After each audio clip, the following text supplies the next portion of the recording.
بسم اللہ الرحمن الرحیم۔ السلام علیکم کڈس، آج ہم پڑھیں گے صفائی نفس ایمان ہے، اس کے اوپر کچھ جملے۔ اسلام میں صفائی کو بڑی اہمیت حاصل ہے۔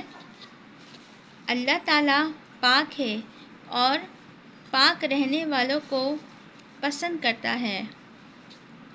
ہمارا مذہب ہمیں پاک صاف رہنے کی تلقین کرتا ہے۔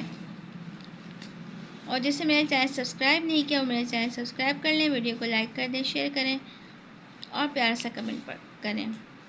چلیے چلتے ہیں صفائی نفس ایمان کی طرف۔ حضور اکرم صلی اللہ علیہ وسلم نے صفائی کو نصف ایمان قرار دیا ہے۔ نصف کا مطلب ہوتا ہے آدھا۔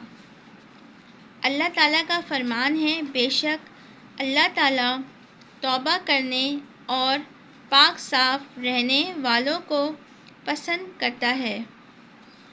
ہر انسان صفائی اور پاکیزگی کو پسند کرتا ہے۔ صفائی انسان کی فطرت میں شامل ہے۔ صفائی سے مراد صرف جسم کی صفائی نہیں بلکہ لباس، مکان اور چیزوں کی صفائی اس میں شامل ہے۔ ہر روز نہانا، کپڑے تبدیل کرنا اور ہفتے میں ایک دفعہ ناخن کاٹنا چاہیے۔ صفائی ہمارے ایمان کا حصہ ہے، اس لیے صفائی نصف ایمان ہے۔ تو آئی ہوپ سو بچوں آپ کو یہ ویڈیو پسند آئی ہوگی اور آپ کے سمر ویکیشن کے لیے ضرور یہ ہیلپ فل رہے گی۔ ملتے ہیں نیکسٹ ویڈیو میں۔ Thanks for watching. Subscribe now and press the bell icon.